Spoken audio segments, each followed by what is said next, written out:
Imagine this. A woman who once ran faster than most people dare to dream. A woman who felt the entire weight of the world collapse onto one ankle on the worst day of her career, is now carrying plates across a restaurant floor in Midtown Manhattan, just trying to make rent. Now imagine a man on the other side of that room. Powerful in the way that makes other powerful men nervous. The kind of quiet that isn't peace. It's precision. He built an empire from duty, from discipline, from doing exactly what his family required of him. He has never, not once in 34 years, acted on impulse. Until tonight. Tonight, a stranger steps out of the shadows with something in his hand. And the only thing standing between that man and whatever comes next is her. The waitress with the fire in her eyes, who cups his face in both hands and kisses him like their lives depend on it. Because one of them does. She doesn't know his name, he doesn't know hers, and neither of them will ever be the same. This is not a love story about convenience. It's not about two people who were always meant to find each other. It's about two people who were broken in very specific ways, and who, through fury and pride and terrible timing and one impossible kiss, became each other's reason to be whole again. If you've ever felt like your best days were behind you, this story is for you. If this kind of story makes your heart race, make sure you're subscribed and hit that notification bell, because new stories drop every week, and you do not want to miss what's coming next. Drop a comment below and tell me. Would you have kissed a stranger to save his life? Or would you have looked the other way? I read every single one. The restaurant was called Marin. 42nd floor. Glass walls on 3 sides. The kind of place where the view of the city was part of what you were paying for. Serena Wade had worked there for 8 months, and she had never once stopped to look out those windows the way the guests did. She didn't have time, and if she was honest with herself, she didn't want to. Looking at the skyline at night, from that height, still did something to her chest that she hadn't found words for yet. She was 27 years old. 3 years earlier, she had been the name on everyone's lips in a very different world. The world of track and field, of Olympic trials, of a career built on speed and sacrifice, and the unshakable belief that she was made for something extraordinary. She had been ranked second in the country in the 200 meters at 24. Second in the country. The kind of number that means you are almost the best. And almost is devastating when the almost becomes everything. The injury happened on a Tuesday in July, 11 weeks before the Olympic final. Not during a race. Not during a high-stakes qualifying heat. During a training run, on a track she had run 1,000 times before, when her right Achilles tendon tore with a sound she would describe, later, as a gunshot that only she heard. She was on the ground before she understood what had happened. And when she looked up at the sky above the stadium, perfectly blue and completely indifferent, she knew. She knew before the doctors told her. She knew before the surgery, before the months of rehabilitation, before the conversation with her coach that ended with both of them pretending that a comeback was possible when they both understood it wasn't. She knew the way you know something that lives in your bones, not with your mind, but with the part of you that had decided, a very long time ago, exactly what your life was supposed to be. After that, New York made as much sense as anywhere. She had grown up in Atlanta, trained in Arizona, competed across 3 continents. No city held more claim on her than any other. But New York was anonymous in a way that felt like mercy. No one on the subway cared who you used to be. No one at a restaurant table was going to recognize the face of a track athlete who had come close enough to touch something great and then watched it disappear. She was good at her job, fast on her feet, muscle memory, even now. Precise with an order, never flustered, always aware of where every table was in relation to every other table, always 3 steps ahead of what anyone needed. Her manager, a brisk Haitian woman named Claudette, who wore red lipstick at 9 in the morning and ran Marin with terrifying efficiency, had said once that Serena moved through a dining room the way a chess player thought, always anticipating, always positioned. Serena had smiled and said nothing. She had been doing it since she was 6 years old, cutting through a track, reading the space, running toward something. The night it happened was a Friday in April. The restaurant was full. It was always full on Fridays. and Serena was working the section closest to the private bar, the curved stretch of marble and low lighting where Marin's wealthiest guests sometimes preferred to conduct business while pretending they weren't. She had covered that section 3 nights that week, and she knew its rhythms. The 2 finance men who always ordered the same scotch and never looked at each other when they talked. The woman who came alone every Friday and read a novel and ordered dessert twice.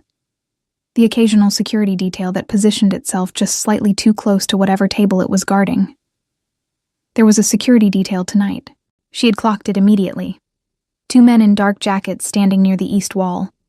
Too still to be guests, too alert to be staff, which meant someone at the bar was important enough to need protecting. Serena filed it away and went about her work. She noticed him because of the stillness.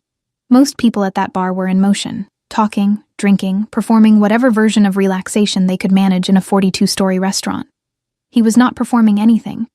He sat with a glass of water in front of him, untouched, and looked at nothing in particular with the quality of attention of someone who was always thinking about 3 things simultaneously and had long since stopped apologizing for it. He was Korean, 34 years old, though she didn't know that yet. He wore a suit that had been made specifically for him, which she could tell not because she knew anything about suits, but because it sat on him without effort, the way a second skin sits. His name was Woojin Shin. She would learn that later. In this moment, he was just the still man at the bar with the untouched water and the 2 guards and the quality of presence that made other men adjust their posture without knowing why.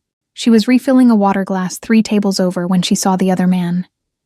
He had come in through the side corridor, not the main entrance, not the kitchen passage. The side corridor that technically led to a private event space and was never used on a Friday night. He was moving too deliberately, the way people move when they have measured a distance in advance. And his right hand was at his side, not swinging, not natural. Something in his posture had the locked-down quality of a decision already made. Serena had a gift for reading bodies in motion. 3 years of competitive sprinting had wired her to perceive threats in space the way other people perceived sound. Instinctively, before the thinking caught up. She set the water pitcher down on the nearest table, and she moved. She came around the bar from the left. He was looking at the corridor. She put both hands on the sides of his face, and she kissed him. Not tentatively. Not as a question. The way you kiss someone when the only goal is that both of you survive the next 45 seconds. The man in the corridor stopped. The security detail, reacting a half-beat too slow to the unscripted movement at the bar, finally turned and clocked him. There was a brief, ugly moment of controlled commotion near the east wall. The kind that a well-run restaurant is designed to absorb without disrupting the other tables. The man was escorted out. It happened in under a minute. Most of the guests didn't notice. Serena pulled back. He was looking at her. She was looking at him. His expression was not the expression of a man who had just been kissed. It was the expression of a man who was trying to solve an equation he hadn't been given all the variables for. "He was coming for you," she said quietly. From the side corridor, his right hand. A pause. His eyes moved to the east wall, where his team was already cleaning up what they'd failed to prevent. Then back to her. "You should get back to your tables," he said. His English was immaculate, the accent barely there, the kind of fluency that comes from decades of deliberate practice. His voice was low and entirely controlled, and gave absolutely nothing away. She stared at him for 1 more second. Then she picked up her water pitcher and she went back to work. She didn't look at him again for the rest of the night, but she was aware of him the entire time. The way you are aware of weather, or of a sound that's just below the threshold of hearing. He sat at that bar for another 40 minutes. He ordered nothing. When he left without looking in her direction. She told herself that was the end of it. She was wrong. He came in the following Tuesday. He sat at the same spot at the bar, ordered water, and stayed for 30 minutes. Serena was working a different section, but she could feel the fact of him, the way she could feel a change in air pressure before a storm. She did not go over. Her manager covered the bar that night, and if Claudette noticed anything particular about the quiet Korean man who ordered nothing and left $100 in cash on the marble before he stood, she said nothing about it. He came in Thursday. Same spot. Same water. By the following Monday, when he appeared at his usual hour with the same deliberate stillness and the same untouched glass, Serena had had enough. It was 9:45. The restaurant had thinned to its late-night crowd, the couples finishing long dinners, the table of 4 in the corner who were definitely not done arguing, the woman with the novel who had arrived at her second dessert. Serena's section was clear. She walked to the bar. She put both hands on the marble and looked at him. "Why do you keep coming here?" He looked at her with that expression she was beginning to understand was not blankness. It was deliberation. He was choosing. Always. Exactly how much to give. And the water is good. We have the same water as everywhere else in this city. Then perhaps it's the view. The view is in the other direction. She tilted her head toward the floor-to-ceiling windows and the glittering sprawl of Manhattan beyond them. Something shifted in his face. Not a smile. Not quite. But the thing that lives just behind a smile in a person who doesn't allow themselves one easily. "You saved my life. I did what made sense in the moment. You had no obligation. I know that. Then why?" She thought about it for a real second, not performing a pause, actually thinking. "Because I saw it coming and I was the only one close enough, that's all." She straightened. "You don't have to keep coming back. You don't owe me anything." "I'm aware of that," he said, and there was something in the way he said it that made her feel the opposite was true, that he was very much aware he owed her something, and that it disturbed him profoundly to be in a debt he hadn't agreed to. "Then what is this?" He looked at her for a long moment. "I don't know yet," he said. She left him with his water. But that night, walking home through the cool April air, she turned the conversation over and over and couldn't stop. She looked him up the next morning. It didn't take long. Woojin Shin, 34, CEO of Shin Group, a South Korean-founded conglomerate with major holdings in real estate development, sustainable technology, and luxury hospitality across 12 countries. His family had built the foundation in Seoul in 1984. He had been running the North American division since he was 29, when his father partially stepped back for health reasons. He was, by any measure, one of the most powerful business figures in New York's Asian business community. He was also, according to a brief mention in a society page from 3 months prior, engaged to be married, to Yuna Park, daughter of the Park family, whose pharmaceutical interests and Shin Group's hospitality investments had been intertwined for a generation. The photo showed them at a charity gala, him in the same kind of perfectly fitted suit, her in architectural white, both composed in the way of people who had been photographed at events all their lives. Neither of them was looking at the other. Serena closed the browser. She didn't know why it sat in her chest the way it did. She had no claim on anything. He had come to her restaurant several times and said very little. That was all. She was being ridiculous. She went to work. He came in again on Wednesday, and on the following Friday, the 6th time, 2 weeks after the kiss, he was there when her shift ended at 11.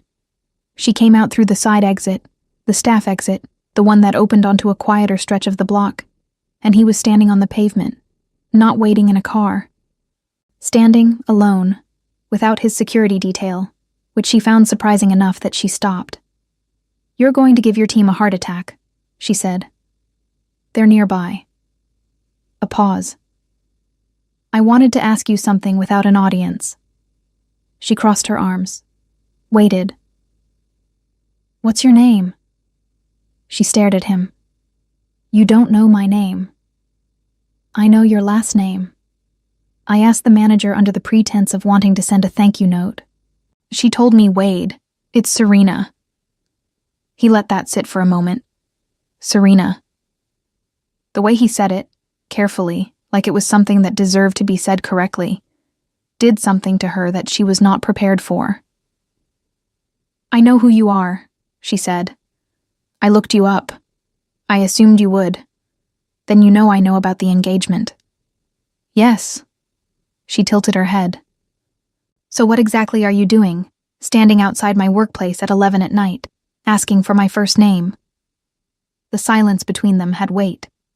He looked at her with something she would later identify as the expression of a man fighting a war on two fronts simultaneously and losing sleep over both. I don't know, he said. Again. The same words as before, and they landed the same way. Not as an excuse, but as an admission from someone who almost never admitted uncertainty about anything.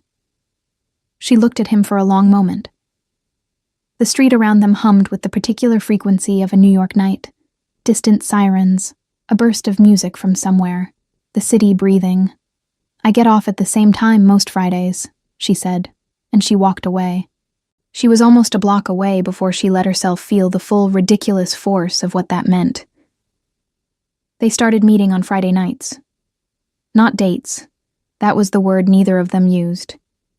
He would be there when she finished her shift, and they would walk. Sometimes for 20 minutes, sometimes for an hour. Through the streets of Midtown, then gradually further, through the park, along the river, into parts of the city that belonged to whoever showed up after 10 o'clock. They talked the way two people talk when they are both privately terrified of what they are walking toward, and so they talk about everything except that. She told him about the injury, not all at once. In pieces, the way you give someone fragments of something broken and wait to see if they'll be careful with them.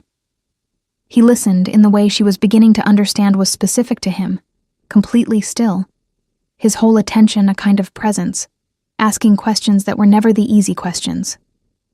What do you miss most? He asked one night, near the end of April. They were walking along the Hudson, the Jersey skyline glittering across the water, and she had just described the last qualifying race she'd run before everything ended, the one where she had posted the second fastest time of her career and felt, for 300 meters, completely invincible. She thought about it. The certainty, she said finally.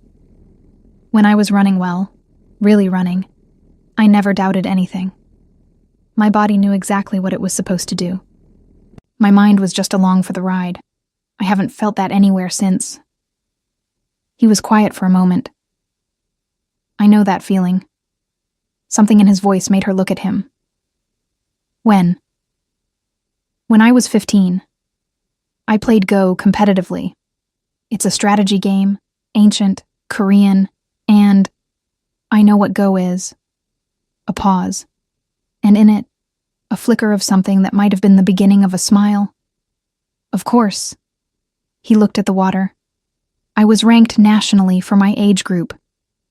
It was the only thing I've ever done that felt entirely mine. My father did not play. My grandfather did not play.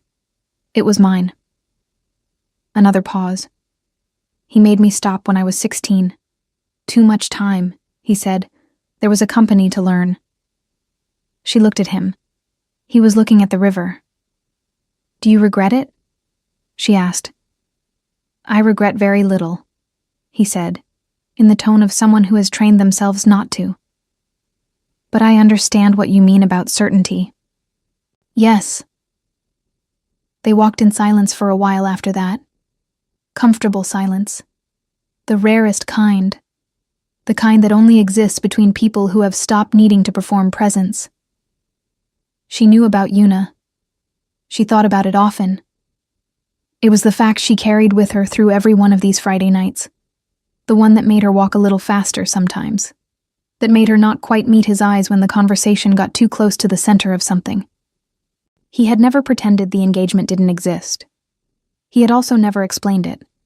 And she had never asked. There was an understanding between them, unspoken, that some doors would require a deliberate choice to open. She was starting to be afraid of what she'd do if he ever opened one. In early May, something happened that shifted the balance. She was covering a private event at Marin on a Tuesday, a dinner for a nonprofit board, the kind of event that required extra staff and a great deal of precision with a seating chart. She was managing the service from the kitchen side when the doors opened and the guests began to arrive, and among them, in a pale tailored dress and an expression that had been arranged into warmth, was Una Park. Serena recognized her from the photo. The recognition was immediate and went both ways. She watched Una's gaze sweep the room in the efficient way of someone cataloging a space, and then land on her and stay. Una did not look away. Neither did Serena. It lasted only a few seconds. Then Una turned to speak to someone beside her and the moment was over. But Serena spent the rest of the event with the distinct feeling of being watched by something that had decided, in those 3 seconds of eye contact, exactly what it thought of her. The invitation arrived 3 days later. It was brought to Marin during Serena's shift, a thick cream envelope delivered by a private courier, addressed to her by name. Inside, on embossed cardstock, an invitation to the annual Shin Group Charitable Gala, the following Saturday. A handwritten note on plain white paper, in Una Park's handwriting, neat and pressureless as a contract, read, "A gesture of thanks, on behalf of the Shin family, for your service to Woo Jin. We hope you'll join us." Serena read it 3 times. She knew exactly what it was, and she went anyway, because she had spent 3 years playing it safe and she was tired of what that tasted like. The gala was held at a Shin-owned hotel on the Upper East Side, the kind of building that existed to make money feel like culture. Marble lobbies and commissioned art and staff trained to make you feel that you belonged there as long as you arrived looking the part. She wore a dress she had bought in 20 minutes at a consignment store 2 blocks from her apartment. Deep burgundy, simple cut, exactly right in the way that the best things from consignment stores sometimes are. She found Woo Jin across the room within 3 minutes of arriving. He found her in approximately the same amount of time. Their eyes met over the heads of 300 people doing the elaborate social performance of a gala, and for a moment neither of them moved. Then someone spoke to him, and he looked away. And Serena accepted a glass of sparkling water from a passing tray, and became, very deliberately, someone who was not watching the door through which he'd walked. Una found her 45 minutes later. She was standing near the east windows, the windows again, always the windows in this city, and Una materialized at her side with the practiced ease of someone who had spent a lifetime moving through rooms like this one.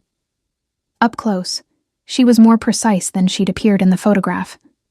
Every detail of her was considered, and her smile was the kind of smile that had been deployed over and over until it looked effortless. "Serena." She said it like they were old friends. "I'm so glad you came. Thank you for the invitation. Of course, what you did for Woo Jin, we're all grateful." A pause that was not quite as brief as it tried to be. "You must have been terrified." "I didn't have time to be." "No, I imagine people like you don't, do they?" Una's voice was warm and entirely without warmth. Former athletes have that quality, the instinct to act, before the thinking catches up. She tilted her head. "I read a bit about you, actually. Your career, that qualifying race in Phoenix. You were remarkable. 24 years old, second in the country." A small pause, precisely timed, and then that awful injury. "I'm so sorry.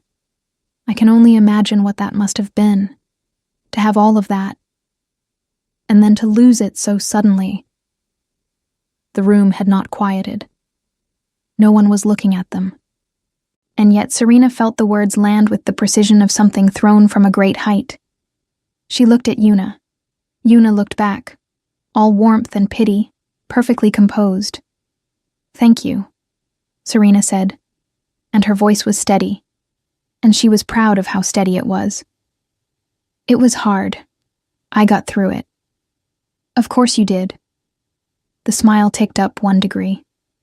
"You're clearly very resilient. Working in hospitality after all of that takes strength." Working in hospitality. The phrase placed, like a stone, exactly where it was meant to go. Then something happened that neither of them had scripted. Woo Jin was there. He had crossed the room. She hadn't seen him move. And he was standing on the other side of Serena, close enough that she could feel the shift in the air. He did not look at Una. He looked at Serena, and his expression was the one she had never seen on him before. Not controlled, not deliberating. Something that lived beneath all of that. "Serena." His voice was quiet. "There's someone I'd like you to meet." He offered his arm, and in front of 300 people, in front of Yuna Park's frozen smile, Serena Wade took the arm of Woo Jin Shin and walked with him across the room. They didn't speak until they reached a quieter corridor off the main hall. "You heard?" she said. It wasn't a question. Most of it. "You didn't need to do that." "I know." He was looking at her with that focused, direct quality that still made her want to look away and look harder simultaneously. "I wanted to." The corridor was empty. The sound of the gala, the music, the voices, the careful performance of 300 people was muffled and distant. This felt, suddenly, like the quietest place in the city. Woo Jin. She said his name carefully, because she'd been careful about saying it until now. "What are we doing?" He was quiet for a long moment, long enough that she started to think he wasn't going to answer. Then, "Something I know I shouldn't. The engagement is not what you think it is." He said it without defensiveness, which made it land differently than she expected. "It was arranged, formally, between families with shared business interests. Yuna is aware of the nature of the arrangement. I am aware of it." A pause. "That does not make it simpler." "No," she said. "It doesn't." They stood in the corridor for a moment more. Neither of them moved toward the other. Neither of them moved away. The evening pressed in around them, full of its obligations and its noise, and in the middle of it was this, just the two of them, and the weight of everything unsaid. "I should go back," he said finally. "Yes," she said. He went. She stood in the corridor for another minute before she followed, and when she re-entered the main hall, Yuna was nowhere in sight, and the evening continued on its axis, and nothing had been resolved. But something had cracked open, and now there was light coming through. She told herself, the next morning, that she was done. That she would stop the Friday walks, stop the conversations that were starting to feel like something she couldn't unstart. Stop whatever this was before it became something that would hurt her in a way she wasn't equipped for right now. She lasted until Wednesday. He texted her. She had given him her number after the third Friday walk, casually, and they both understood what it meant, and neither of them said so. The text read, "Are you working Friday?" And she stared at it for 5 minutes before she typed back, "Yes," and left it at that. Because yes could mean anything. He appeared Friday at 11, and they walked. And it was different now. The crack in the surface was visible. They were not pretending to be only what they'd said they were, two people from a strange beginning, having conversations because they were good at it. They were something more, and the something more was asking to be named. It was on one of those May nights, warm enough finally that the city was fully alive again, that he told her about his father. Sang Woo Shin was 71. He had built Shin Group from a single-soul hotel in 1984, the year Woo Jin was born, as it happened, which meant that the company and his son had grown up as parallel projects, each requiring the same relentless attention. He had built it over 3 decades through a combination of absolute discipline, total sacrifice, and the kind of vision that people only recognize in retrospect. He had also, in the course of those 30 years, conducted his family the way he conducted his business, with precision and without negotiation. Woo Jin had not chosen his education, his graduate school, or his first position at the company. He had not chosen who to be engaged to. "Did you ever want to?" Serena asked. They were in the park, on one of the benches by the reservoir, the water dark and still. "Choose something for yourself." "I choose things constantly," he said. "That's my job, every day. For the company." "Yes. That's not the same." He looked at the water. "No, it isn't." She could feel how much it cost him to say that. He was not a man who admitted to wanting things he couldn't have. He had trained himself out of it so thoroughly that the training had almost become the truth. Almost. Woo Jin. She turned on the bench to look at him directly. I need to say something. He looked at her. I like you. Not in the general sense. In the specific, inconvenient, ill-timed sense. And I know your situation, and I know mine, and I know there are approximately 15 reasons this is a bad idea. But I need you to know that I know what this is, because I think you need someone to say it out loud. The silence was long and had a specific texture, the texture of something being decided. Serena. The way he said her name. She was starting to feel what her name meant in his mouth, like it was its own sentence, complete and full of things that didn't need to be translated. I ended the engagement 3 days ago. She stared at him. Formally, he said, with the particular precision of someone delivering information they know is going to land hard. I spoke with my father. I spoke with Yuna. It is not fully resolved, in the sense that the business implications require... He stopped, took a breath. It isn't simple, but it is done. She didn't know what she'd expected. She hadn't expected this. Why? She said. Because I met someone. He said it simply. And it reminded me what it feels like to choose something that is entirely mine. The reservoir was still. The city breathed around them. Somewhere across the park, someone was playing guitar badly and cheerfully, and the music drifted over to them in fragments. She didn't say anything for a long time. He didn't push. That was one of the things about him. He understood how to hold space for someone else's silence. Finally, this is going to be complicated. Yes. Your family. Yes. The business. That too. She looked at him.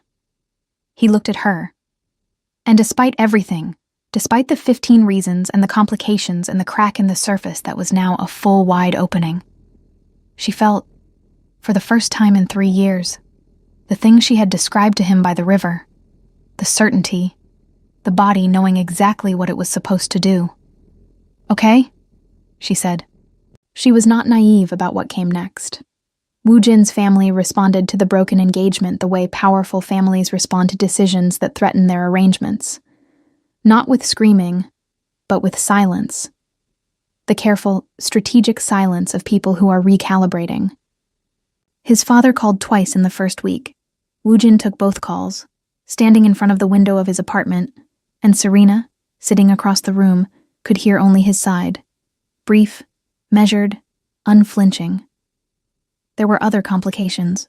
She had been half expecting them, but the form they took was worse than she'd imagined. In the 3rd week of May, 8 weeks after the night of the kiss, a woman named Ji Young, a colleague of Woo Jin's who had known him since graduate school and managed his communications team, contacted Serena through the restaurant and asked to meet. Serena almost didn't go, but Ji Young's message had a specific quality of urgency that wasn't performed. They met at a coffee shop in Chelsea. Ji Young was sharp and direct and clearly fond of Woo Jin in the way of someone who had been protecting him from a distance for years. She put a folder on the table between them. Inside were 4 photographs, a security report, and a name Serena didn't recognize, Daniel Ma, the man from the restaurant that night. Ji Young said, "We know who he is now. He was hired." Serena went very still. Hired by whom? Ji Young's expression was careful. By a faction within the Shin Group board. There has been a succession dispute for 14 months. Sang-Woo Shin's health has been declining, and not everyone on the board supports Woo Jin as full successor. Some of them had been building a case that he was emotionally unfit, too independent, too willing to act against family interest. A pause. The event at Maren was designed to create an incident. A man with a weapon in his hand, in a public space. The intention was not to hurt Woo Jin. It was to test his reaction, to see whether, in a moment of genuine threat, he would respond appropriately or whether he would show some kind of weakness. Serena stared at her, and instead, I kissed him. And instead, Ji-young said carefully, you kissed him. And the planned incident became something else entirely, something very public. Something that is now the story of how the CEO of Shin Group was saved by a woman no one knew. The board members who arranged it have been trying to control the narrative ever since. She paused. What they didn't anticipate was that Woo Jin would keep coming back to the restaurant, or that he'd end the engagement. Another pause. You've become a very inconvenient variable, Serena. What does that mean? It means that the same people who arranged the original incident have now identified you as a potential vulnerability, not a physical threat, a reputational one. Their goal is to demonstrate that Woo Jin's judgment has been compromised, that he's making personal decisions that damage the company. If they can make the story about you, about who you are, where you come from, what you do for work, they'll use me to push him out. She said it flatly. Ji-young nodded once. Ma has already been detained by the building's private security team and transferred to the authorities. He cooperated fully, named the board member who contracted him, provided records of the communication. That evidence is now in the hands of Shin Group's legal team. She looked at Serena steadily. The chain of proof is complete. What remains is what Woo Jin decides to do with it. Serena sat back in her chair. The coffee shop hummed around them, espresso machines, laptops, the ordinary machinery of an ordinary afternoon. Does Woo Jin know all of this? He knows some of it. He doesn't know the full scope of what they're planning. I found out through a contact on the board yesterday. Ji-young looked at her steadily. I'm telling you because you deserve to know. What you do with it is your decision. Serena looked at the photographs in the folder. Daniel Ma's face, unfamiliar and unremarkable. The security report. The name of the board member whose office the hiring had been traced to. She thought about the injury. The Tuesday in July when her career ended and no one had planned it. No one had orchestrated it. It was just a body at the end of its capacity. And the world had continued turning on its axis like it hadn't noticed. She had spent 3 years learning how to live in the aftermath of that. She had rebuilt herself from scratch, quietly, without anyone watching, without any applause. She had done it once. She could do it again. But this time, she didn't have to do it alone. She told Woo Jin that evening. She drove it in without preamble, the way she delivered bad news, directly, with all the information visible. Because she had learned that the cruelest thing you can do to someone is make them find out slowly what you could have told them cleanly. He listened without interruption. His face, as she spoke, went through a series of controlled adjustments. Not emotions, exactly, but the shadow of emotions behind a face that had been disciplined for a very long time to show only what it chose to. When she finished, there was a silence that was different from his usual silences. This one had heat in it. I know who it was, he said finally. She looked at him. Song-ho Lim, my father's oldest ally on the board. He's been building this case for over a year. He paused. I didn't know he'd gone this far. What are you going to do? He was quiet for a moment. And then, for the first time, she saw him make a decision not as a CEO, not as a Shin, but as himself. She watched it happen in his face, the way certainty settles over a person when they stop arguing with what they already know. I'm going to be honest with my father, he said. All of it. The engagement, the board, Lim's involvement, everything. He looked at her. It should have been done months ago. That's going to cost you. Yes. The board seat? Possibly. Possibly. The company? No. He said it with quiet certainty. The company will survive. Companies survive when you have the right people. Lim and his faction don't have the votes they think they have. They've been overestimating their position for months. But even if they did... A pause. I have spent 34 years doing what I was supposed to. I am finished with that. She looked at him. He looked at her. Woo Jin? I'm not afraid of losing the parts of it that were never mine, he said. And there was something in that sentence that went so far beyond the company, the engagement, the go board at 15, his father's voice on the phone, all the things he had given up before he'd even known they were his to lose. "Are you afraid?" She thought about the question honestly. Her apartment, her shifts at Marin, the quiet, careful life she had built after the injury, the 3 years of learning to need very little, to depend on nothing that could be taken away. "Yes," she said, "but I've been afraid before." Something in his face broke open, just briefly, just a flash, before the discipline closed over it again. But she saw it. She had learned, by now, how to see him. He reached across and took her hand. Not dramatically, simply, like it was the most reasonable next thing, like his hand had always known where it was going. "Then we're afraid together," he said. She turned her palm up and held on. The meeting with Sang Woo Shin happened on a Sunday morning, in a private room at the Park Avenue apartment that Woo Jin had grown up in. Serena was not there. This was not her meeting to be in. She had offered to be nearby. He had asked her not to be. "I need to do this as myself," he had said. "And knowing you're waiting somewhere makes me someone who is doing it for you. I need to do it for me." She had understood that. She had respected it. She was at her apartment, 2 miles away, folding laundry with the focused intensity of someone who is doing anything to keep their hands occupied. He texted at noon. 2 words. "It's done." She called him. He answered on the first ring. How did he take it? Better than I expected. Worse than I hoped. A pause. She could hear street noise. He was walking. He knew more than I thought. About Lim. He'd had his own people monitoring the board situation for months. He didn't know the full extent of the Marin incident, but when I told him, he... Another pause. He was silent for a long time. And then he said, "I wondered when you would start fighting." Serena closed her eyes. He said he wondered when I would stop doing what was asked of me and start doing what was right. A long pause. I don't know how to feel about that yet. I don't know if it's what a father should say or what a chairman says. Maybe both, she offered. Maybe. He let out a breath. Lim has been removed from the board.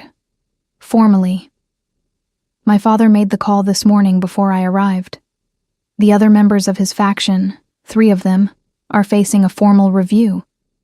It's not over.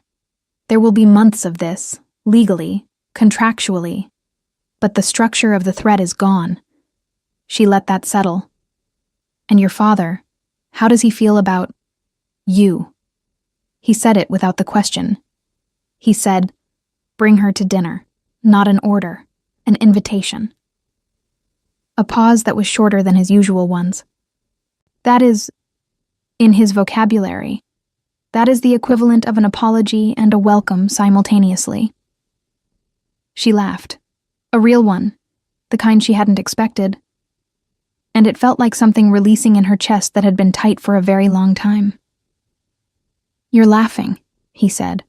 "I'm relieved," she said, also slightly terrified of dinner. "Don't be. He's easier in person than his reputation suggests." A pause. "And he makes excellent John." "What's John?" "Korean savory pancakes." Another pause. "I'll teach you, if you want." There it was. The future, offered in the smallest possible way, a cooking lesson, a Sunday kitchen, something ordinary and irreversible. She held the phone and looked out her apartment window at the slice of sky between buildings, pale and clear and entirely new. "Yeah," she said. "I want..." Ji Young sent a message that evening. "Tell him I said well done." Serena smiled at her phone and forwarded it without comment. Some things didn't need translation. She heard from Yuna one more time. It was 3 weeks later, in early June, on a day when New York had finally committed to summer, the air warm and serious, the kind of day that doesn't apologize for itself. A message to her personal email, which Yuna had obtained through some channel Serena decided not to trace. It was brief. "I want you to know that I was never in love with him. I want you to know that what I said at the gala was unkind, and designed to be. I'm not asking for forgiveness. I'm informing you that the woman who said those things was performing a role she was also trapped in. If your situation were reversed, I imagine you would have done something similar. You're better suited to him than I ever was. He needed someone who would see him. I never looked hard enough. Serena read it 3 times. She thought about Yuna at the gala. The precision of the delivered wound. The frost beneath the warmth. She thought about the photograph in the society column. 2 people who weren't looking at each other. She thought about what it must feel like to be arranged, your whole life, into positions you hadn't chosen, and to have to perform contentment for the occasion. She typed back, "I know. Thank you for telling me." And then she put her phone down and went to meet Woojin for dinner. She is 28 years old now. In the mornings, she runs. Not for a team, not for a ranking, not for any finish line. She runs along the river before the city gets loud, at the hour when the light is doing something that feels personal. And she runs because her body still knows how to do it, and because it turns out that joy and competition were never the same thing. Even though for a long time she couldn't tell them apart. She still works at Marin. Claudette has given her the floor manager role. She accepted it the same way she accepts most things now. Directly, without excessive ceremony. She is thinking about what comes next. She doesn't have an answer yet. She called her father in Atlanta 2 weeks ago and told him about Woojin, all of it, from the beginning, the kiss and the long walks, and the bored and the fear and the choosing. Her father listened without interruption, the way good listeners do, and when she finished he said, "Sounds to me like you read the room right, baby girl." She had held the phone for a moment and laughed and thought, yes, that is exactly what I did. Woojin is learning too. He is learning what it feels like to make a decision because he wants to, instead of because it is required. He is learning that his father, stripped of the performance of authority, is a man with a dry sense of humor and deep regret for a few specific things, and a stubborn and particular love for his children that he expressed, for most of their lives, in entirely the wrong language. He is learning to play Go again, slowly, on weekend mornings, on a board he ordered from Seoul. He is not competitive anymore. He finds he doesn't need to be. The board situation resolved over 3 months of legal and corporate negotiation, the way these things do. Messily, exhaustingly, finally, Song-ho Lim exited the company with a settlement that Woojin described as adequate, and his lawyers described as generous. The board is restructured. Shin Group is not diminished. If anything, the clarity of the succession, formalized now, his father's decision documented and witnessed, has given the company a stability it lacked while the question remained open. Ji Young was promoted to chief of staff, which everyone agreed was overdue. Sang-woo did make John the first Sunday she came to dinner. It was extraordinary. She told him so. And he looked at her with the expression of a man trying to hide that he was pleased. And she understood immediately where Woojin had learned to do that. They are not a simple story. They are a complicated one. The kind where the complications are also the substance, where the things that were difficult are inseparable from the things that matter. She has baggage from a career that ended before she was ready. He has baggage from a life that was scripted before he could read. Together, they carry it with more grace than either of them carries it alone. That is, in the end, what love does. Not remove the weight, just make the carrying different. On a Saturday in July, 14 months after the night of the kiss, just past her 28th birthday, Serena Wade runs a 5K charity race in Central Park. She doesn't win. She isn't trying to. She finishes in the top 20, which is more than she expected. And when she crosses the line and stops and breathes and feels her heart doing what hearts do after the body has asked something serious of them, she looks up and sees him. He is standing at the finish line barrier with 2 coffees and an expression that she has learned, by now, to read like a first language. The expression that means, I see you, all of you. The parts you're proud of and the parts you're still working on. I am not going anywhere. She walks toward him. The city is going about its enormous business around them, indifferent and alive. He hands her a coffee and says nothing, because he has gotten very good at understanding when nothing is exactly the right thing. She takes the coffee. She looks at him. "I felt it," she says. "That certainty. On the last 400 meters. I felt it again." He smiles. Not the thing before a smile, the real one, the one she has been, for 14 months, the only person in his life who sees regularly. "Good," he says. "Don't lose it this time." "I won't," she says, and she means both of them. Thank you for being here. If this story moved you, share it with someone who needs it today. Subscribe for new stories every day, because this is just the beginning.